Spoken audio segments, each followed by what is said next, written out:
Хүмүүсийн амьдаар нийддэг хачирхалтай 10 зог. Хүн төрлөختөн үүсэн бий болсон цагаасаа олон төрлийн амтан ургамлыг хоол хүнсэндээ хэрэглэсээр ирсэн билээ. Эдүгээ зарим оронд амьтдыг амьдаар нь хоол хүнсэндээ хэрэглэх явдал түгээмэл байсаар байгаа бөгөөд энэ нь илүү шимт хижээлтэй хэмээн ихэд таашаадаг байна. Ингээд хүмүүсийн амьдаар нийддэг хачирхалтай бөгөөд би эвгүйцмээр 10 хоолны талаар сонирхуулъя. 1. Сан нагчийн наймаалж. Сан нагчийн Солонгосын уламжлалт хоол бөгөөд онлайн ертөнцид хамгийн алдартай хоолны нэг болжээ. 2003 онд гарч байсан Солонгосын Олдбой киноны дараа сан нагчийн улам ихээр дэлгэрчээ. Тус хоолыг ихэнхдээ нялх наймаалчуудыг амьдаар нь жижиг хэсгүүдэд хувааж, эсвэл бүхлээр нь гүнжтийн үр болон гүнжтийн тосоор бага зэрэг амталж бэлтгэдэг. Наймаалчны тэмдэглүүлүүдийг амьд байхад нь нэг нэгээр нь тасалж хоолнд хийдэг бөгөөд хоол бэлэн болсны дараа идэж байхад ч эдгээр тэмдэглүүлүүд нь хөдөлсөөр байдаг тул тэдгээрийг идэхдээ аманд чинь наалдах, хил уруулаас барьж орооцолдож амьсгалын замыг хаадаг тул болгоомжтой идэх хэрэгтэй. Учир нь наймаалч маш ухаантай амьтан бөгөөд тун мэдрэг. Мэдрэлийн систем нь маш өндөр хөгжсөн агаад тархинасаа салсан ч гэсэн мөчүүд нь хөдөлж хөхөж наалдах чадвартай байдаг. Амьд наймаалж болгоомжгүй эзнээс амиа алдаж байсан удаа гарч ижээ. Бүх үе мөчийг нь нүдэн дээр чинь нэг нэгээр нь таслах нь таны хувьд аимшигтай жигсмээр санагдаж магадгүй ч Солонгос ирчүүдийн дуртай хоолнуудын нэг бөгөөд ихэвчлэн согтууруулах ундааны хамт зоогддог байна. Учир нь архин наймаалчны тэмдрүүлийг хоолоод наалтахаас сэргийлдэг ажээ. 2. Жимсний сарсан багвахай. Жимсний сарсан багвахайнуудыг Сингапур, Индонез, Таиланд, Вьетнам, Гуам болон Аз номхон далайн орнуудад хүнсэндээ өргөн хэрэглэдэг. Сарсан багвахай мах өөх тос багтай уураг ихтэй байдгаараа амьтны хувьд дахианы махтай төстэй. Гуамын жижиг арал дээр наргил модны сүүнд сарсан багвахайг амьдаар нь хийж идэх дуртай. Сарсан багвахайг барьж угаагаад буцалсан устай саванд хийдэг. Дараа нь амьдаар нь буцалгаж хүнсний ногоотой наргил модны сүүтэй давганд хийдэг.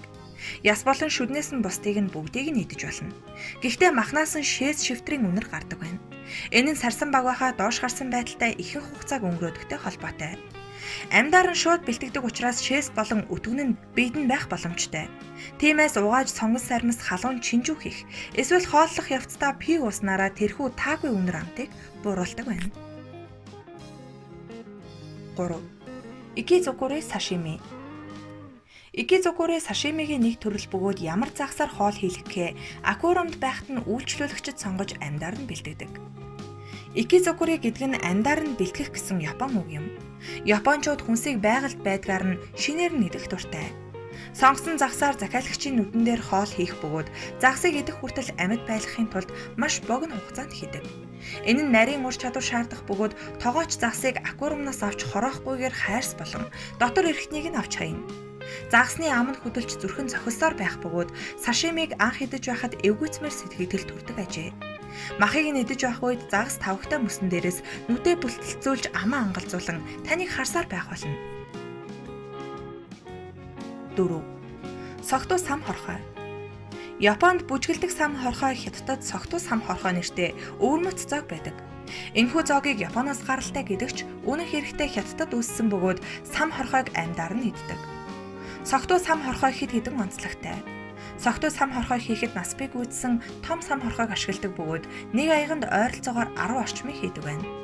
Зоогийг маш хурдан бэлтгэдэг бөгөөд сам хорхойг согтуу байлгахын тулд Япончууд саке архинд, Хятадууд байцзю архинд дүрээд дараа нь галт шаардаг бол зарим газар архин дотор сам хорхой хийн сэлүүлсэн согтоож байгаа дараа нь ногоотой хамт амьдаар нь жигнэж иддэг.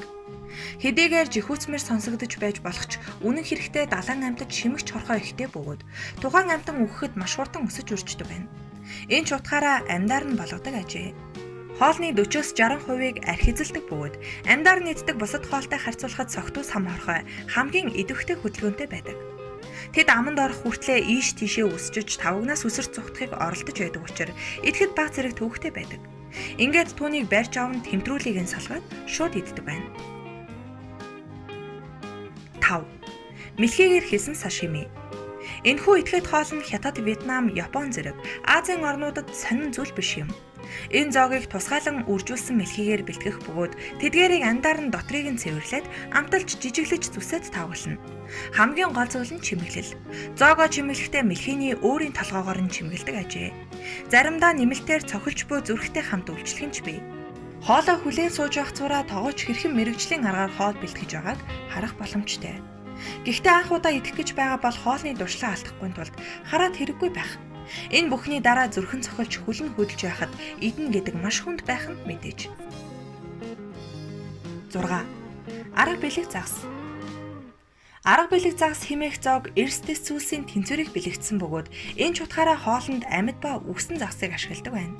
Чихэрлэг, эсэглэн, халуун, хүйтэн, амьдрал үхэл гэсэн утгыг илэрхийлдэг. Икизукуритай төстэй юм шиг боловч баг зэрэг ялгаатай. Икизукурыг хийхдээ загсыг амьдаар нь хэрчиж, гэдэс дотрыг нь цэвэрлдэг бол энэ зоогийг хийхдээ мөрөг загсыг амьдаар нь толгооноос нь бусад бүх хэсгийг шарж болгодог байна. Ингэхдээ загсны толгойг нойтон даавуугаар ороох ба шарах үед дотор эрэхтнүүд нь гэмтдэггүй бөгөөд богино хугацаанд хийдэг учраас загас 30 минутын турш амьд байж чаддаг. Махан болсон ч толгой хэсэг нь амьд байгаа уг загсыг чихэрлэг, эсэглэн сүмсээр амтлан иддэг. 7. Касу марцу. Касу марцу нь хонины сүүгээр хийдэг бөгөөд сардинын арлын уламжлалт Итали бэслэг бөгөөд муудсан бэслэг гэж орчуулагддаг байна. Мэдээж сүү амтан биш нь ойлгомжтой учраас бясалгыг юутай хамт идэх нь сонирхолтой. Бясалгыг эсгэж өөх тосгүй болгож албаар өтүүлж байгаад иддэг байна. Ингэхдээ уг бясалгыг ил газар тавьж, ялгаар шавьж, авгалтай үүрлэхийг хүлээдэг бөгөөд энэ нь бясалгыг илүү зөөлөн сэрэг болгодог гин. Хэрвээ ойроос харуул бясалгын дотор хөдөлж буй авгалтайнуудыг харах боломжтой. Зарим хүмүүс касу марцуг идэхийн өмнө авгалтайг нь авдаг бол дийлэнх нь тэр чигт нь иддэг байна. Энэ зоогийг идэх үедээ нүдэ хамгаалахыг зөвлөдөг. Учир нь авгалтайнууд зогтохыг оролдож өндөрт үсэрдэг байна. 8. Дожо халуун тогоо. Дожо хэмээх энэ загс нь бараг л тижээр амтан гэсэн үг. Сургах боломжтой төдийгүй илүүлэх тун дуртай аж. Тус загас олон зуун жилийн турш Японы дундаж давхаргийнхны гол хүнсний нэг байсаар ирсэн юм. Одоо энэ хоол жуулчдын дуртай хоолны нэг болсон байна. Толгой сүүл ястай нэдэж болохыц болтлоо зөөлрсөн уг загастай шүлийг хийх арга нь хачирхалтай. Доошо загсыг хүйтэн устай савнд хийгээд дотор нь дөрвөлжин дөвбөө тавина. Ингээд температурыг аажмаар нэмсээр усыг буцлагдаг байна. Ус халахын хэрээр амиа аврах гэж нуугдахаар оролдох загснууд дүү бүрөө шигдэн ордог боловч тэндээ чанагддаг ажээ. 9. Царцаасан шоргоолжтой Номо салаад.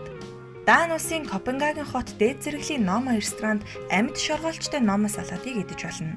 Шоргоолцсон шаржгансан цавуулаг байх бөгөөд амт нь цагаан гашиг, лимон шиг амттай байх бөгөөд хөдөлгөөнийг нь удаашруулахын тулд баг зэрэг царцаасан байдаг байна. Харин зарим газар элсэн чихэртэй холж идэхийг илүүддэг байна. Нэг порт салаад $300 үнэтэй байдаг ажээ. 10. Шарсан ут шавж. Энэ төрлийн зоогийг та зүүн өмнөд Азийн орнууд ялангуяа Таиландаар аялаж явахдаа идэж үзэх боломжтой. 300 батарын үнэтэй салаатны навчинд ороосон холимог шоргоолж, хилэнцэт хорхой, мэлхийний хөл, цагаан эрвээхийн авгалдаа үд цэргийг худалдан авч болно. Мөн хясаа богино хугацаанд мууддаг учраас амьдаар нь хоол хүнсэнд хэрэглэхийг эрхэмлэдэг. Гадна талын бүрхүүлийг нь нээж яснаас салгасны дараа л хясаанууд үхэж эхэлдэг байна. Эдгээр зоогийг уурах тижээлээр баялаг хэмээн үзэж амтархан иддэг байна.